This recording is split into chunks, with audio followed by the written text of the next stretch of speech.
Carolyn Jones was adept at keeping secrets, but some of those secrets eventually led to a tragic outcome. During a flight to Los Angeles, she suddenly became extremely ill. She barely managed to make it to the restroom before a horrifying event occurred. She violently vomited large amounts of blood. This grisly episode left her utterly terrified. As soon as the plane landed, she was immediately rushed to the hospital for emergency surgery. However, the nightmare was far from over. When the surgeons opened her up, they were met with an unbelievably shocking discovery, one that would mark the beginning of a heartbreaking and tragic chapter in her life. From a very young age, Carolyn's potential as an actress was evident. Even as a child, it was clear that she was destined for stardom, and there was a specific reason behind this natural inclination. Carolyn's mother, an avid lover of movies and music, had instilled in her a deep passion for the entertainment industry from an early age. Sadly, Carolyn's home life was marred by tension, much of which stemmed from her parents' troubled relationship. Her father struggled with the heavy burden of supporting a family during the Great Depression. Unable to cope with the pressures, he shamefully abandoned the family in 1934, leaving Carolyn's agoraphobic mother in a dire position, unable to care for her daughters on her own. This harsh reality only fueled Carolyn's drive to make something of herself in the world of entertainment. In a desperate situation, Carolyn's family was forced to move in with her maternal grandparents. Their modest home quickly became overcrowded, a situation worsened by her grandfather's unpredictable bursts of anger, which left Carolyn feeling terrified. During this time, she also developed chronic asthma, confining her to her bedroom for extended periods. Isolated and with few options for entertainment, Carolyn sought solace in escapism, using it as a way to cope with the challenges and fears surrounding her. To pass the time, Carolyn immersed herself in music and devoured Hollywood fan magazines. It wasn't long before she began dreaming of escaping to a more glamorous life. This fantasy sparked something within her. Carolyn felt a deep need to become a star. So when she discovered the prestigious acting school, the Pasadena Playhouse, her obsession grew.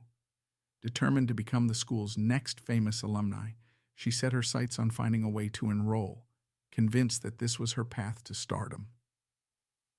At the young age of 17, Carolyn was admitted to the esteemed Pasadena Playhouse in 1947, a dream come true for an aspiring actress. But it wasn't just the allure of the stage that captured her heart during her time there. She soon found herself drawn to a particular classmate, and their connection sparked a whirlwind romance. In August 1949, she met Don Donaldson, and the two were instantly smitten with each other.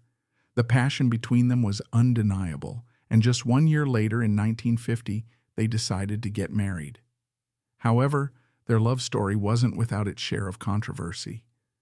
At the time of their wedding, Carolyn was only 19 years old, while Don was 27, an age difference that raised many eyebrows among those around them. What seemed like a sweet, youthful romance quickly became the subject of gossip, with many questioning the appropriateness of such a relationship between a young woman still finding her way in life and an older man nearly a decade her senior. Either way, the union didn't last, and the couple divorced just a year later. Following 3 years of intense dedication and hard work, Carolyn graduated as one of the top students at the Pasadena Playhouse. However, her journey to stardom hit a harsh reality. Carolyn quickly realized that breaking into Hollywood wasn't just about talent. An actor's success in landing roles often hinged on their physical appearance and how closely they conformed to the industry's rigid beauty standards. This realization was devastating, but also motivated her. She understood that to have a real shot at fame, she would need to completely reinvent herself. For the sake of her career, Carolyn opted for a full transformation. She underwent plastic surgery to refine her features, dyed her hair blonde, and worked hard to lose her Texas accent. She even altered her walk and posture to exude the sophistication Hollywood demanded. In addition to this, she invested in a wardrobe of fashionable clothes, crafting a whole new persona designed to fit the glamorous image the film industry required. Carolyn's transformation marked a turning point in her life, altering her career trajectory forever.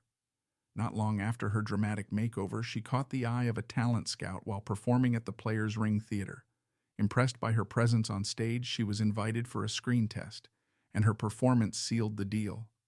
She was swiftly offered a 6-month contract with Paramount Studios. It seemed that Carolyn had finally achieved her dream of breaking into the film industry. However, this success came with a bittersweet realization. Despite her desire to be recognized for her acting skills, she couldn't shake the lingering feeling of resentment. She knew that her newfound physical appearance, rather than the years of hard work she had put into perfecting her craft, played a significant role in opening the doors to Hollywood. This internal conflict weighed heavily on Carolyn, casting a shadow over what should have been a moment of triumph. After signing her contract with Paramount, Carolyn made her big screen debut in 1952 in the aptly titled The Turning Point, a film that ironically marked a major shift in her career. Her family was overjoyed by the news. Her mother cried tears of happiness, while her grandparents celebrated by dancing around the living room. Despite the excitement, Carolyn's success proved short-lived. She landed only 2 more minor roles before her contract with Paramount expired, and to her disappointment, the film industry seemed to simply forget about her after that. Carolyn's time at Paramount didn't bring the financial success she had anticipated, and her money troubles began to mount. Desperate to make ends meet, her sister Betty moved in to help pay the rent, offering some relief but not solving the bigger problem. Carolyn took on any acting gig she could get her hands on, including a return to the stage at the Preston Sturges Players Theater. However, her time there wasn't just about reviving her acting career. It also led to some personal entanglements. While performing at the theater, Carolyn met Aaron Spelling, an up-and-coming writer at the time. Their relationship quickly blossomed into a romance. Little did she know, Spelling would later become one of Hollywood's biggest television producers, responsible for iconic shows like Beverly Hills 90210. Despite her ongoing financial struggles, this romance was a significant chapter in Carolyn's life, blending both professional ambition and personal passion. The two seemed to have a lot in common. Both were highly ambitious, yet struggling to find solid ground in their respective fields. They shared a similar sense of humor, and most importantly, a mutual passion for all things entertainment. In 1953, Carolyn's fortunes took a turn for the better when she landed a role in House of Wax, a major 3D film. At the time, it was only the second 3D movie ever released, and though her part was relatively small, the film became an instant hit, catapulting her to a new level of recognition. It was probably Carolyn's first true big break in Hollywood. For the first time in her life, she not only gained the attention of moviegoers, but also caught the eye of film reviewers, who praised her performance and began to see her as a rising talent. For a brief moment, Carolyn felt like everything was falling into place. Her career was finally gaining traction, and she could see her dreams of stardom becoming a reality. But while her professional life was on the rise, her personal life was starting to falter. Carolyn was deeply in love with Aaron Spelling, convinced that they were soulmates destined to be together. She eagerly anticipated the day he would propose, believing that marriage was just around the corner.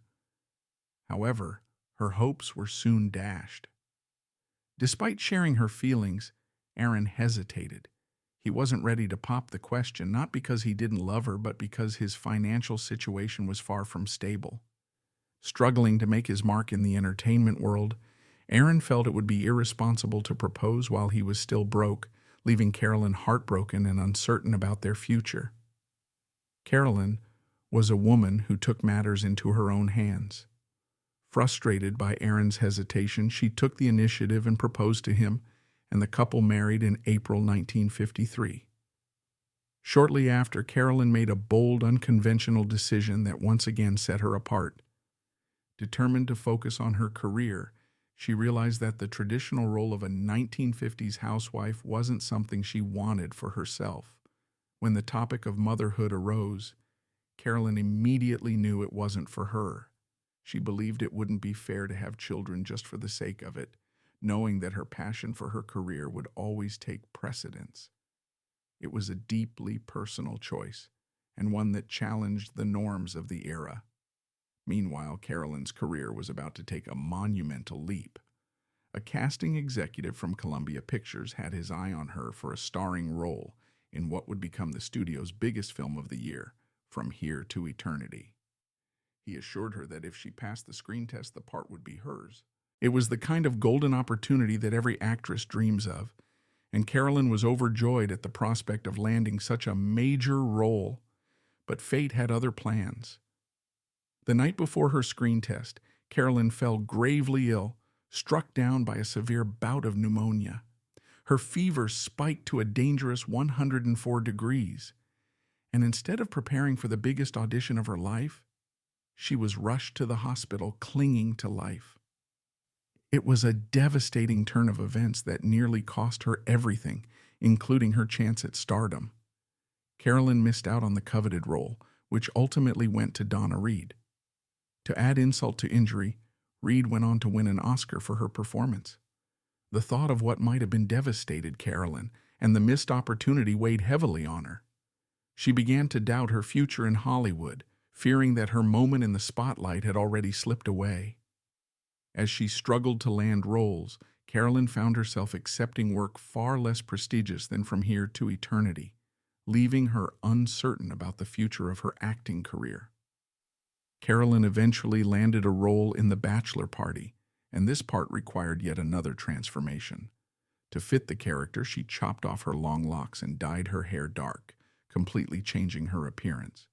It was a bold move, but one that paid off immensely. Despite having only 8 minutes of screen time, her performance captivated audiences and critics alike. Her portrayal generated significant buzz, with rave reviews from the press. Reporters lined up to interview her, and her hard work culminated in a career-defining moment. Carolyn received an Academy Award nomination for Best Supporting Actress. It was a breakthrough that proved her talent could not be overlooked.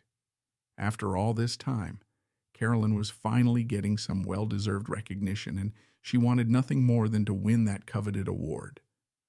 When the big night arrived, however, her dreams of holding that golden statue were dashed. Another actress, Moshi Umi, took home the Academy Award, leaving Carolyn with the bittersweet consolation of simply being nominated. Despite the disappointment, this setback only fueled her determination. In 1958, Carolyn's persistence paid off when she landed her biggest opportunity yet, a role in a movie alongside none other than Elvis Presley. King Creole marked Elvis Presley's final film before he enlisted in the Army, but the production wasn't without its challenges, especially for Carolyn. She fell ill yet again, this time with a high fever of 103. Understandably worried about passing her illness to Elvis, Carolyn reportedly pleaded to avoid their kissing scene. Ever the charmer, Elvis allegedly responded with a playful quip, "That's all right, maybe it'll get me out of the Army." Despite the health scare, the film went on to become another box office success. Carolyn had always aspired to become a leading lady, but she found herself repeatedly cast in quirky supporting roles. So when she was offered a part in the film career, she was determined to break that pattern. Insisting on playing the romantic lead, she left the offbeat sidekick role to Shirley MacLaine. However, things didn't go as planned. Despite Carolyn delivering the best-reviewed performance of her career, the film was a commercial failure, leaving her ambitions of stardom unfulfilled. Despite her growing frustration, Carolyn fully embraced the glamorous Hollywood lifestyle, feeling it was her duty to live up to her fans' expectations. She and her husband, Aaron Spelling, went all out by building a lavish 13-room mansion. Carolyn also indulged in luxury, filling her wardrobe with furs and adorning herself with expensive jewels.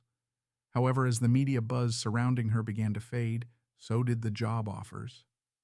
While Carolyn's career prospects dwindled, Aaron's writing career unexpectedly took off, making him the more successful one in their marriage, a shift that only added to her disillusionment. The sudden shift in their careers deeply disheartened Carolyn and created tension in their relationship. As Aaron began staying out late without explanation, trust between them eroded and their marriage unraveled. By August 1964, Carolyn and Aaron divorced. At just 34 years old, Carolyn felt as though everything in her life was falling apart. Little did she know that she was on the verge of landing the greatest role of her life, one that would change everything. Carolyn had previously turned down multiple offers to appear on television, as the thought of acting on TV never interested her. She had always set her sights on becoming a movie star. However, when an enticing offer for a leading role on a quirky, dark, and comedic daytime TV show came her way, everything changed. The role felt like it was tailor-made for her, and accepting it was an easy decision. This part would ultimately become the defining moment of her career, catapulting her to a new level of fame and recognition. In 1964, Carolyn joined the cast of The Addams Family as the iconic Morticia, a role that would define her career. However, it also stirred controversy. When The Addams Family first aired on September 18, 1964, many viewers were immediately shocked by the romantic chemistry between Carolyn's character Morticia and her on-screen husband Gomez. Their brazen public displays of affection were unlike anything seen on television at the time, and conservative audiences were outraged by what they considered scandalous behavior. Despite all the buzz surrounding her on-screen romance, it was nothing compared to the struggles Carolyn faced with Morticia's iconic dress. The gown, while stunning on camera, was a nightmare to wear. It was so incredibly tight that Carolyn could hardly move, and taking it off after a long day of filming took a full 20 minutes. Eventually, the costume designers had to get creative, sewing Velcro into the back of the dress to make it easier for her to open and close, allowing her a bit more freedom to walk between takes. Though it wasn't the glamorous film career Carolyn had always envisioned, The Addams Family brought her the level of fame she had long desired. The show quickly became a pop culture sensation, and at 35 years old, Carolyn found herself catapulted to mega celebrity status with legions of devoted fans. It was a dream come true, and she cherished every moment of it. But just as Carolyn was basking in her newfound success, that dream came to an abrupt and devastating halt. Despite The Addams Family becoming a cultural phenomenon, ABC made the disheartening decision to cancel the show after just 2 seasons, much to Carolyn Jones's heartbreak. The role of Morticia had brought her fame, but after the show's end, her career faced an unexpected downturn. Although she continued to appear in various guest spots on TV shows, the roles became scarcer with time. Carolyn had a strong suspicion about why this was happening. She had become so indelibly linked with the Morticia character that casting directors and audiences alike struggled to see her in any other role. The gothic, mysterious persona she portrayed as Morticia had left such a lasting impression that anything else paled in comparison, trapping her in a typecasting dilemma. This professional limitation proved difficult to overcome, leaving her career in a downward spiral with no major comeback in sight. With little recourse, Carolyn reluctantly returned to the theater, hoping to reignite her passion. She managed to land a role in the Broadway play The Homecoming, but the experience wasn't what she had hoped for. Despite her efforts, she found herself hating every moment of it, feeling trapped in a career that was no longer fulfilling. Feeling washed up and increasingly bitter about her fading career, Carolyn sought solace in her close friend and vocal coach, Herbert Green. Their friendship quickly blossomed into romance, and the two fell in love, leading to their marriage in December 1968. However, not everyone in Carolyn's life was thrilled with her new relationship. Many of her close friends disapproved of the marriage, expressing discomfort around Green. He struck others as strange, and his behavior often came off as unpleasant or abrasive. Despite these warnings, Carolyn moved forward with the relationship, but the growing disapproval from her inner circle left her feeling more isolated than ever. He somehow convinced Carolyn to quit acting and persuaded her to move with him to Palm Springs, a decision that marked the beginning of a difficult chapter in her life. Now isolated from Hollywood and without a career, Carolyn's once happy life turned bleak and unfulfilling. It took 7 long years for her to realize just how much she missed acting, and despite knowing that restarting her career at 46 would be no easy feat, she was determined to try. Breaking free from her unhappy marriage, Carolyn made the bold decision to return to Los Angeles. Slowly but surely, she began to rebuild her life and career. Thankfully, Hollywood hadn't forgotten her, and she was able to find her way back into the spotlight.